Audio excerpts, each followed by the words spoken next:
Okay.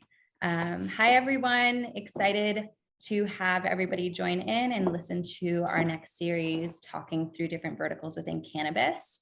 I am joined by a good friend of mine in the industry, Mary, who's going to be answering some questions around retail operations. Mary, do you want to start off by giving us an introduction to who you are and what you've done in the industry? Sure. My name is Mary Turan, and I have been working in a cannabis space for 6 years now, for some large MSOs to multiple startups in multiple states. Perfect. And Mary, I think just to start things off, I would love if you could also give us some insight about cannabis retail operations. What does that look like? Obviously, some people know quite a bit about dispensaries, but others might not. So I'd love if you can just intro us to what that dispensary space looks like. Yeah, that's forever changing. So when I first started, I think it was one way and it was kind of small and nobody really knew what to expect in a dispensary. And now folks really are more open, and there's still stigma, of course, around cannabis, but I think we're starting to break down those barriers and walls, and people are more comfortable to dip their toe in and come in and check it out. The retail space has grown in so many ways. When I first got in this industry, it was strictly medical. Now, the dispensaries I'm working with are medical and adult use in the states I happen to be working in. So it's really opened up the market to be able to, let everyone have a cannabis journey, whether it's through a medical card or on the adult use side. So it's opened up and helped us really expose more folks to cannabis and what it can do for them. I love that. How did you end up getting into the industry? I think everybody's career path is a little different. I obviously know about yours, but I'd love if you can share what that looked like and that journey to actually breaking into the space, and then what that growth trajectory has looked like for you. Sure. I was in cosmetics my whole life. I was, on the road. I was traveling. I had to go to Europe and the States. I was gone all the time and traveling, and I was looking for something more local. And I had a lady I trained in cosmetics several years ago and said, "Hey, they're looking for a VP of sales for 2 small startup dispensaries in Illinois." And I thought, dispensaries, really? And she said, "I encourage you to come check it out." And I'm just like, okay. And it wasn't what I expected at all. I pictured, Jerry Garcia, some dark lights and tie-dye and lava lamps. And I went in there and I was like, wow, they're professional. And I really saw great success stories with the medical community and what was going on there at the time. It was strictly medical. And I really felt I wanted to be a part of that journey, and I wanted to help people. And I really thought to myself, I'm helping people look beautiful on the outside. I just want to make people feel good on the inside to match how they look on the outside. And that's where my journey started. And the opportunities that have came from that since then have been massive. Things have changed so much and rapidly. Again, with the approval of adult use, it really took off for the state I happen to work in, and as well as other states. And the opportunity is boundless. I mean, you can come in with different backgrounds from different companies and different experiences and find your niche in a cannabis space. There's really something for every type of background and personality, for sure. Yeah, that's definitely true. When you were transitioning in, what do you think was the biggest challenge from going from a market that was pretty established, or an industry that was established, like in cosmetics, to actually going into, more or less at that time when you got in, the Wild West of cannabis, where you're in a new-ish market with new operations? What was that transition like, and how do you feel like you found success through that? Well, I loved it because I was learning. So it's all about learning. The day we stop learning is the day you need to walk away, because we don't know everything about the plant and what the plant can do. Since I've been involved, education has grown massively. But for me, it was just, they said, here's the keys, don't crash the car. And I thought, oh my gosh. So I had to learn from the ground up, like, a POS system from every product we carry, to inventory, to the compliance piece, which was huge. And that's the way I learned best, kind of by, trial by fire type thing. And that's how I learned. But I made a lot of really great connections, and I just was very open to learning. And for me, that's what I think the key to success was. Every vendor that came in, I wanted to learn from them. I just didn't want to order their products and check the box. I wanted to learn what makes their products different and why. And, I asked to go to their cultivation centers. Can I come to your farm? Can I come look? So the more I found I was willing to learn, the more my journey opened up for me. It was just me asking questions and, saying, can I come with you? And that's hard to do after you've had an established career for 15 plus years, right? You're just like, you're the person people are coming to, and now you humble yourself, but you have to learn and to open yourself up to learn, because none of us know it all. But I definitely did not know my way around, cannabis medical space at that point. Had a little bit of background, but nothing near as half the bartenders do at that point. Yeah. Well, I think it's interesting. And I always say you have to be humble in cannabis. Yes. Even like the people that have been in this industry the longest, whether they're from the traditional market or they're from more of the regulated side, we're all Mhm. learning. And I always say, I want to be proven wrong, because that means that we're growing as an industry, because that means the things that I've learned are actually evolving and probably improving. So I love that advice. How do you feel like you've been able to instill that into your team? When you're bringing in somebody, whether they're from the industry or not, I think that inquisitive nature always leads to having a better relationship with people that you're, in contact with in a dispensary, whether they're vendors and partners or if they're actual consumers. How have you been able to instill that type of culture in the teams that you've led? Right. Pretty much I always tell them, you have to be like a willow.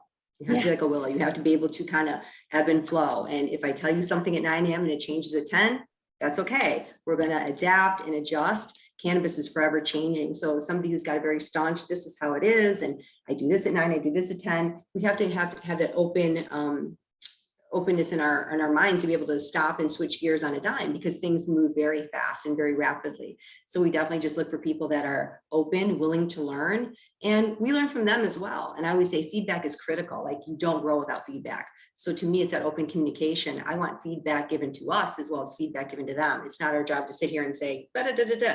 I want to know, what can we do to help you? How can we make your time here better? Adults learn in different ways. So are we explaining things to you in the way that you're learning? And if not, we're going to switch it up, because I feel we have that obligation to them, because everyone does learn. And, some of our employees are patients, and we have to respect that as well. And some people do have disabilities, and we try to work with them and help them learn in the way they need to learn. And sometimes it takes 2 or 3 times, and you can't be impatient. You just have to keep going back and, keep reiterating the message and the lesson. And eventually people do learn and catch on and are excited. And then when I see them teaching it to somebody new, is where that warms my heart, that it's successful.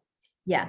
I think it's interesting that you also say that, like, you have to continuously reiterate things, because it is hard for people, whether they say that it's easy or not, to actually understand how many things change every day.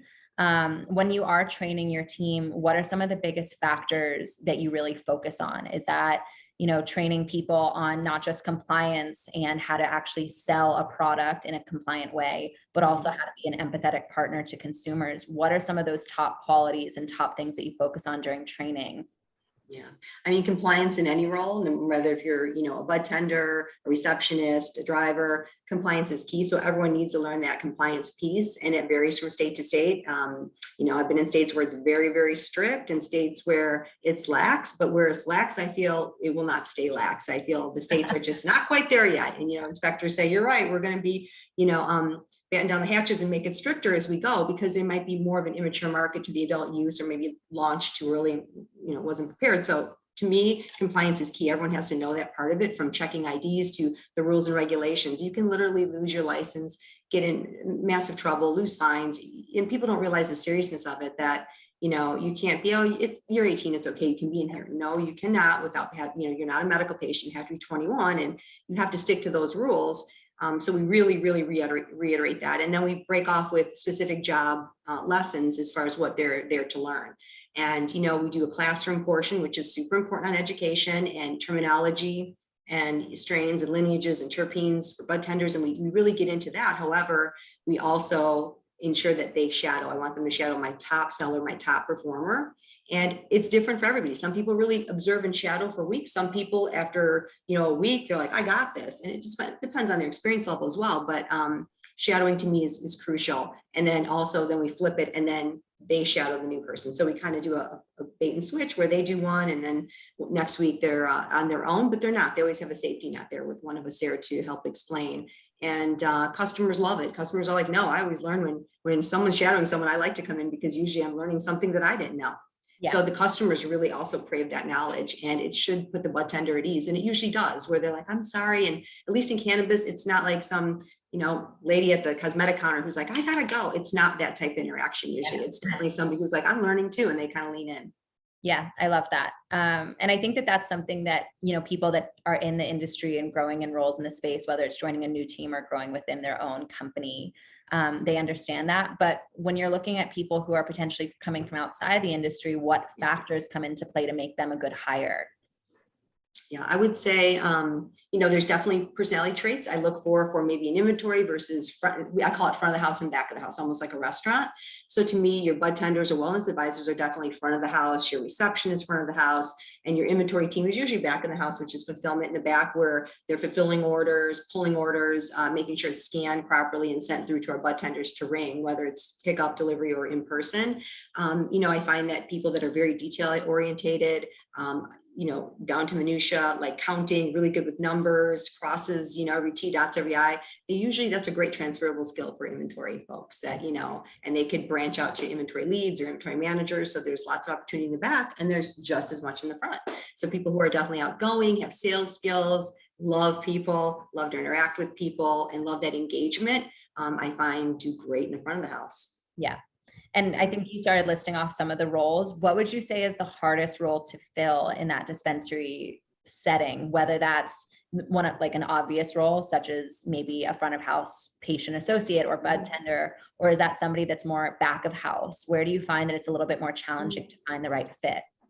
I would say drivers, believe it or not. I think our delivery drivers, for me, has been the most challenging part. And it's because, you think about it, they're kind of on their own. They're not really engaged with the team as much inside. So what I've done to tweak that is when they're not driving, now they're doing reception and checking in people. And they're like, that's a great opportunity. To me, it's all about cross training.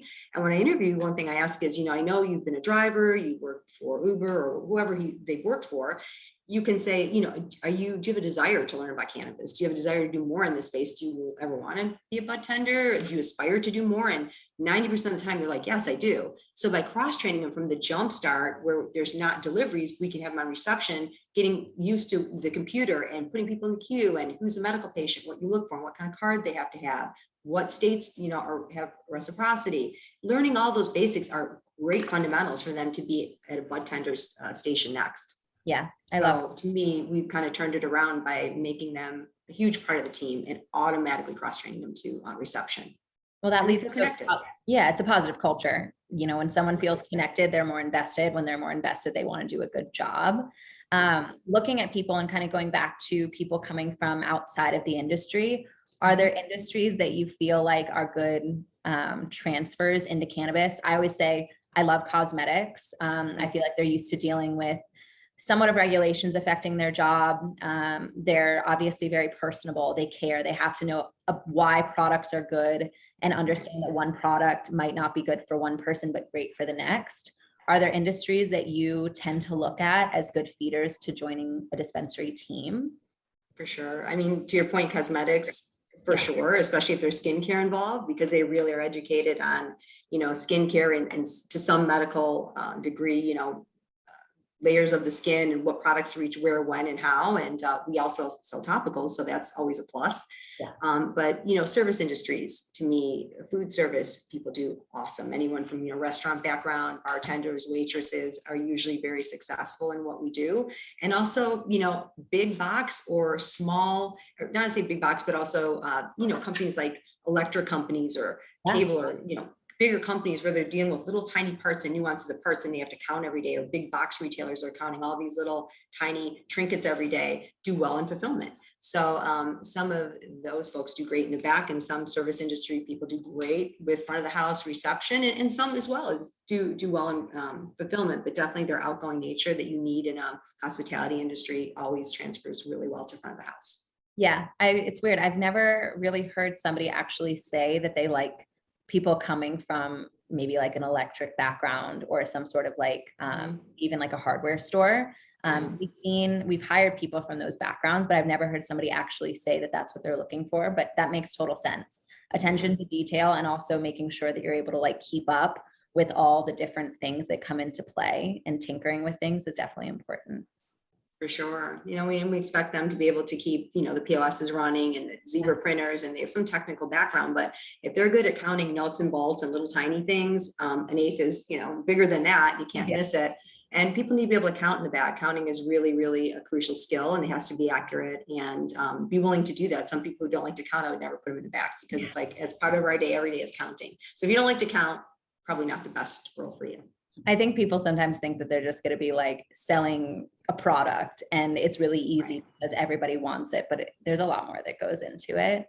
Sure.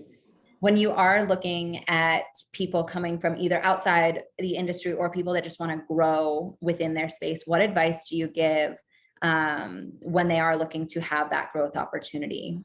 So like I said, either somebody coming from outside the industry looking to grow quickly, or somebody that's already in the dispensary setting looking to just continue building their career. I always say, speak up. I want to hear more from you, meaning always raise your hand and say, can I be cross-trained on this? It's not that we're not looking or thinking, but everyone gets super busy. And it's not that we're not thinking of that or knowing we would love to cross-train them, but gently remind and just say, I'm happy to go back there and learn. You know, if somebody calls off sick or you're in the front and they're short staffed, offer like, I'll go back there and help, or I'll learn, I would like to learn that. Even if it's just counting, you don't really need to learn that, but raise your hand and offer, because you never know when you're going to be called on, and pretty soon there could be a lead position in the back or a management position. And if you know how to take the product from the back to the front, ring it, upsell, close the sale compliantly, both front of the house, I mean, you're really golden. You're very valuable. So I would say definitely keep raising your hand and asking to be cross-trained if you're in a location that's not really offering that. There's really nobody that should have a problem with that. It should be a positive interaction with both your manager and yourself. So just keep plugging away and ask to be cross-trained is what I would really recommend. And those are the people that have really pushed ahead, because there's going to come a time where somebody doesn't come in just like any other business, and you'll be called on and like, wow, this person can do both. And that opens up more opportunities for you. So the more knowledge you have, the better is all I can say. Yeah. And I think that that's good advice too, just because I think when people are coming into cannabis, they don't realize that just because maybe they're taking a half step down because there's a lot to learn, that they aren't going to be pigeonholed into that. I think more so than any other industry out there, you can actually learn across all aspects of the team that you're in. If you join a team as a patient care associate or bud tender, and then, you express interest in going into more the corporate side and learning about HR or learning about that, if you express that interest, you could actually grow in a different way. And it's not as linear as other industries. Like you could actually jump from one department to another just by saying, I want to learn and I'm willing to put in the work to learn, which is really special. For sure. Or even if the company has a grow. I mean, if you have interest in the cultivation side with, growing, and your company is opening up a grow, or there is a grow, to me, I want all retail employees to tour the grow, because you know what, you need to see how it goes from seed to sale. That's super important. And when you see the process, you have a whole different level of respect for, all the companies that are growing for us and how we get products. And they're like, wow, I didn't know this was this massive and this many, departments just to grow flower, drying room and trimming and all these, machines and people. So to me, that's a requirement that you do tour that. But if you have an interest in that, speak up, and people think, oh, I'm going to make less money. And I said, just like coming into this as a new industry, you might make less at first, but you might excel because you also have the retail background. And I think it's really important. We always loop the two around. If it's the same company and you have a grow, it's important in my role because I need to know what's coming down the pipeline and what I'm going to have in the store to sell. So it's a communicative skill between myself and like a VP of cultivation, for example. So it's a skill that I'm glad that I acquired along the way. So I could, crops take different times to grow, and estimating and kind of allocating what's going to happen is important in my role. So if you have that opportunity that I didn't have way back to be able to learn about cultivation, the grow side, raise your hand. Yeah, I think that that's also just good advice in general for joining the industry, because I think a lot of times people are surprised at how complicated it is.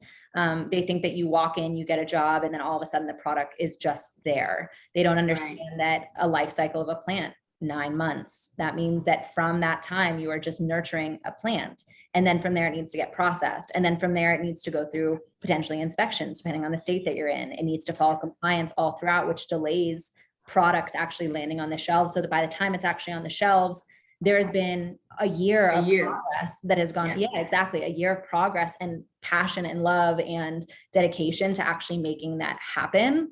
And I think that when people actually have the exposure to seeing that and understanding that life cycle, not just of the plant itself, but also of our industry and how it is truly a life cycle for all of us to have to go through based on the different verticals and the different processes, it actually teaches them how to be a better leader in a dispensary because they appreciate it. That product is not just, a SKU, that product is actually medicine, even if it's not looked at as that. It's actually something that will help people or heal people. And then they appreciate that. That appreciation then goes into being an empathetic partner for people that are consumers.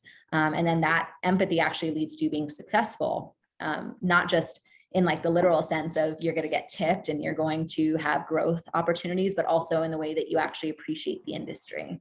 So I love hearing that. Yeah, I mean, a lot of hands touch that plant before we ever get it. And, some people come in and say, what happened to my XYZ, strain? Well, strains change. So I'm always like, have a backup strain with, similar lineage to have recommended for your client, and have that on your POS or on your whatever system you might use, and have that notated in their chart under their name for sure. Because, cultivators might grow XYZ strains, they might have classic strains, and then they want to maybe change it up, and you might not be able to get that strain. It's not like a grocery store or, want to go and get this gallon of milk, and it doesn't work that way. It's definitely a time cycle. And people, and that's where the customer education comes in as well. That's where if they can't get their strain, they get upset. But it's like, I've taken the time to look up this strain, same, lineage. I really think you should try this, even a small amount, because this is closest to what you were definitely getting before, but cultivators do on occasion switch it up. So we always have to have some other recommendations for you. Yeah. And looking back really at jobs as well, I think that a lot of times people get discouraged when they don't just hear back from their first application. What are some creative ways that you would recommend people to get noticed when they're actually applying for a job and looking to join a team? It's not just, I think you and I both know, it's not just as easy as I'm clicking apply and then I get the job the next day. What are some creative ways that people can actually get noticed so that they can get hired quicker? Definitely do something to set yourself apart. I mean, I just recently hired a customer who I just thought was a great customer, and be in there as a consumer. Like if you're somebody who's a medical patient or an adult use, consumer, come in, shop the dispensary. Like I'm always impressed when they know the space before they ever talk to me. Like, oh, I was in your space. It's so beautiful. It's, so bright. It's so airy. Like I know they've been there. And before an interview, go check out the space. If you're lucky to get an interview, do your homework, know about the company, know if they have a grow, know how many locations they have, be educated on that store in particular, and don't be frustrated. Drop off your card to the receptionist or GM or somebody in the store and say, I'd love to spend 10 minutes with you, even if it's just to, go grab a soda, or go grab a coffee, or do anything like that. Do something to set yourself apart. And definitely still put your applications in through the proper channels and career forums. And I would definitely still do career fairs and things of that nature, but don't be discouraged. I've seen people, honestly, I've called people back 6 months after they've applied because all of a sudden a need arises and we have this big stack, right? And sometimes resumes, and sometimes at the time they've applied, we just are not looking to add, but expansion happens sometimes very quickly with little notice. So don't be discouraged by how long it's taking, because you might get a call back. Yeah. And then kind of switching gears to looking at some of your work that you've done from an expansion standpoint. We do have a lot of people in our network that have been in a retail management role in cannabis, but they're looking to take the next step. Mm-hmm. How do you think that they can stay competitive? So looking at your background, you started off in one market, then you are obviously overseeing more national operations. What tools of success did you actually think set you apart from other leaders so that some of the people in our network can actually learn from that experience? Yeah. I mean, I think definitely having a really strong business acumen from wherever industry you came from will definitely serve you well. And the way cannabis is changing is we're hiring people that are CPAs in real life, or financial analysts, or whatever they might be.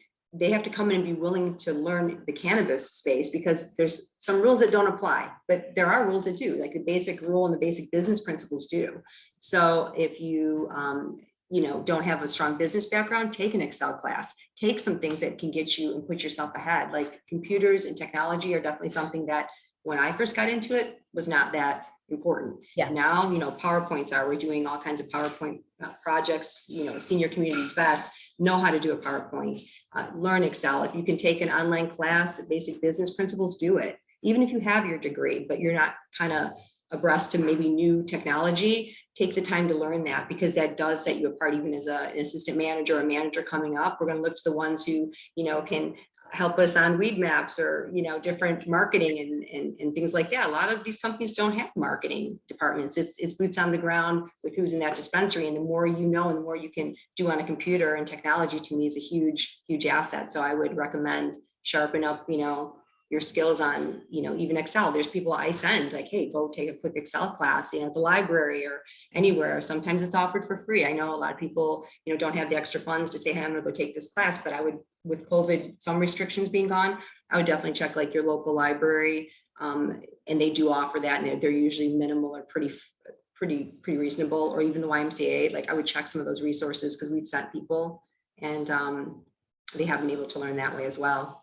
Well, I think as you grow in a company, the misconception in cannabis is that you're going to wear less hats, but you actually wear many more. You wear more every day. Yeah. Yeah. So you can't just be like a one-dimensional, oh, I lead retail teams. You actually have to figure out, how do I fold in marketing? How do I actually oversee compliance, not just at a basic level, but also as we're growing, scaling, potentially opening more locations? What's going to affect us? How do you have a good relationship, not just with vendors, but also the parent companies of these vendors, to make sure that you have the best pricing? All of this comes down to having good business acumen. So I definitely appreciate that. And know your competitors. Like if you want to expand your retail footprint, know who your competitors are right where you are and where your company is potentially looking to grow, and know that market and learn, like know, research dispensaries in that area, research cultivation centers in the area that they're planning on expanding, and share the knowledge that you find out. Because surprisingly, sometimes owners aren't even looking at that. They're just looking to buy, and they're not looking to see what, kind of competitions in that area. And know your retail playbook. Be that person who has a retail playbook and go, here you go. That's the first thing I did. Here is a retail playbook for brand new dispensaries from construction on. Here's my retail playbook for acquisitions, or for a dispensary we're taking over that maybe was a mom and pop dispensary that somebody, they purchased, and we want to retain all that, the current staff and things of that nature. So have an idea, have a playbook kind of put together in your back pocket as to how you would entertain launching those two different types of openings. Yeah, that makes sense. When you're looking at building that strong foundation of a dispensary, are there some go-to things and go-to processes that you start thinking through? And this could be something that's more of like an overarching answer, or some like of the nuclear, like first steps, but are there some factors that really come into play consistently when you're opening up that new location?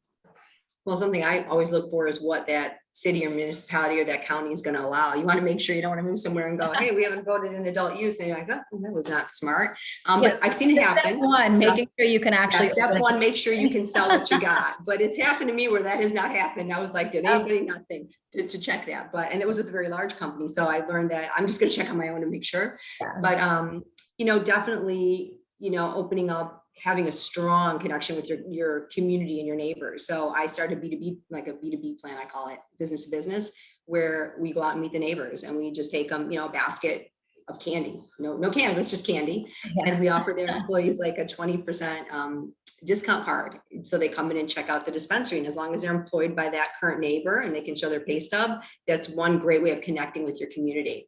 And introducing yourself and getting out in the community in a new space, getting to learn everybody. And it depends on if they have current employees or we're hiring new staff, but usually it's a little bit of both. But definitely have strong ties in that community where you're going to be. There, we're not here to make enemies, and a lot of people have a preconceived notion that it's going to cause problems, or we don't want this in our neighborhood. Not everyone might feel positive, but when they meet you and you're walking with a card and discount cards and saying hello, and that we're here to do an honest business, and it's not going to cause problems in your community, 90% of the time they come back around 6 months and say, I'm so happy my restaurant business increased by 80% in the last 6 months. They see that it actually increases their local traffic because people are coming in to visit us, and then they're going to the diner next door, or I'm going to try the barber across the street. So it usually adds, statistics show it adds to their business, not adds up. It actually shows bars cause more problems than a cannabis company or dispensary. So that's always interesting to neighbors. And once you welcome them and they realize you're a person, and you have goals, and you're an intelligent, articulate person, they come in. And even if they're not a consumer, when you see them, say hello, and you've made very good friendships and bonds with people. Yeah. And that's important. Yeah. It's a good first step. Just getting to know the people that you're actually going to start representing. Right. Because I think for some, it's hard. There's a lot of people that they've dealt with the propaganda around this industry. They have not understood the value it can add, but it creates jobs. It creates opportunities for, people to better their health. So I love that that's the first step that you take. Since we talked about educating the community, are there ways that you would recommend job seekers to actually educate themselves, or, different resources that can help guide them through that process? that you find actually being beneficial for that job hunt? Right. I mean, they're going to get an education when they come on, but the more knowledge they have, the better.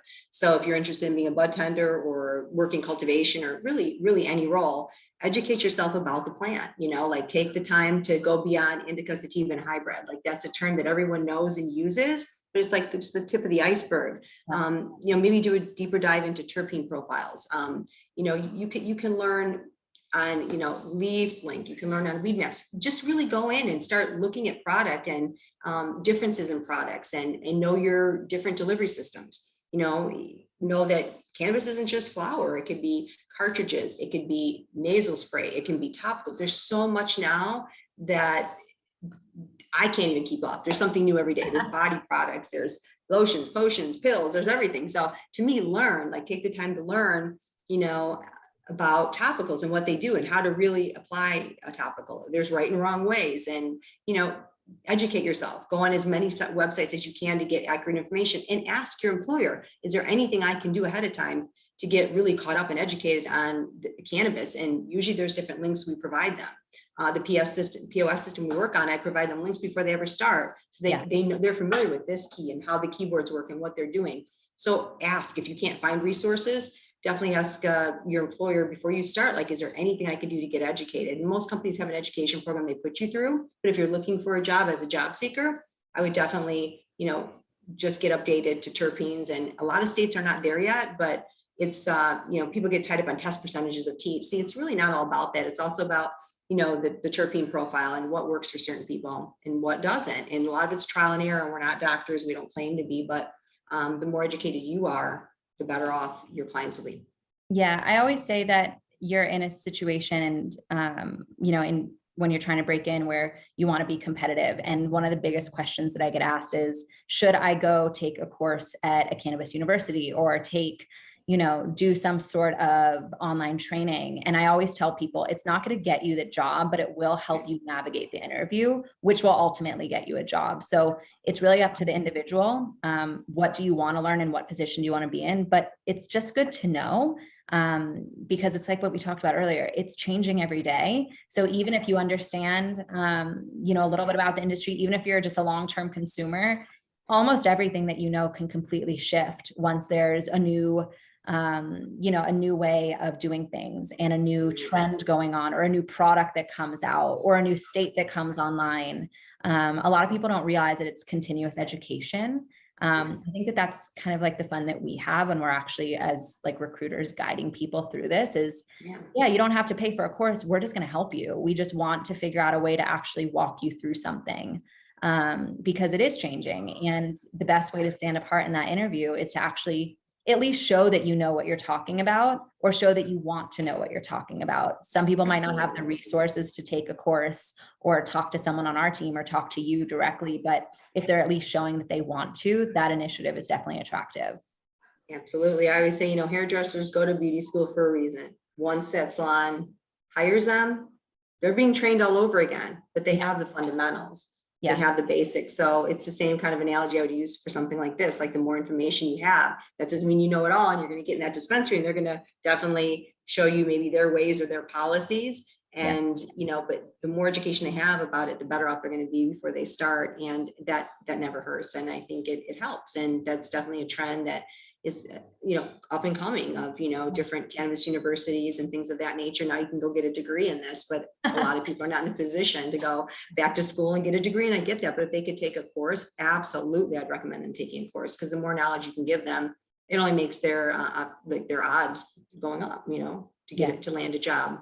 And they'll be able to speak intelligently during an interview, which is always attractive. And I've had many people that never worked in a dispensary, but they know enough about it and they have a great story and a great experience and the knowledge. Then to me, of course, we're going to give them an opportunity.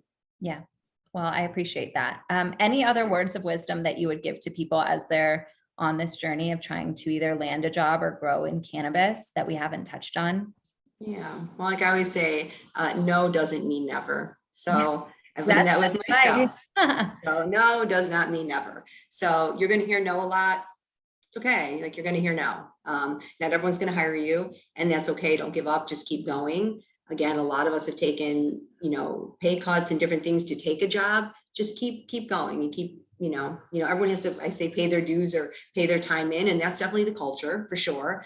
But if you're told no to even a position you're in a company that you apply for and you're told no, again, no doesn't mean never. And just remember that, because I've seen happen too many times where someone's been told no and a year later they're in that position. You can write your own role. So just remember, no doesn't mean never, and don't be discouraged. That's what I'm I'm telling probably going to steal that. I always tell people when I'm speaking on panels and such with my journey, I tried to get in the cannabis industry and actually work in a dispensary for like 2 years. And I kept being told, you're overqualified, or we found someone else, and no real explanation and no help. And I don't know, I up and moved, and I happened to be at the right place, the right time, joined Fink, like 5 years ago. And if I had just been discouraged by probably like 10 no's, I would have never been here. But it is an opportunity to just kind of learn. And now I get to help other people like actually understand that jobs exist in cannabis, but there's a lot of people that want them. So just stay positive, do a little bit more work than the next person, and don't give up. So I definitely appreciate that. That resonates with me. I mean, cannabis is like ageless, it's raceless. It's for everybody. And I heard 100 times, you don't look like cannabis. Okay, well, what does cannabis look like? I don't look like a plant, but just because you don't look like traditionally a cannabis user doesn't mean you're not, number one. Number two, it has nothing to do with it. So if you're told like, well, if you don't look like a typical consumer, they're not going to hire you. And luckily, I feel that shifted a lot in the last 2 years. But when I first got into this, it's like, oh, you just don't, Yeah. And women are the fastest growing market of hires we're doing, and taking interest and initiative. And I feel like women almost need a permission to go in the dispensary, but when they do, they're like kids in a candy store, and they're excited and they're happy about being there, where they didn't have the confidence to walk in 2, 3, 4 years ago. It was like a stigma, and some of that has gone away, but we're not completely done with it. But just don't let somebody tell you don't look like you would be in cannabis, or in any way, because there's the right job for you and opportunity. So it's not never, just keep at it. That's my honest advice. I love that. Well, thank you so much for your time. This has been so amazing. I know people appreciate it. And thank you again. Thank you. Thank you so much, Kelsey. Thank you. Of course.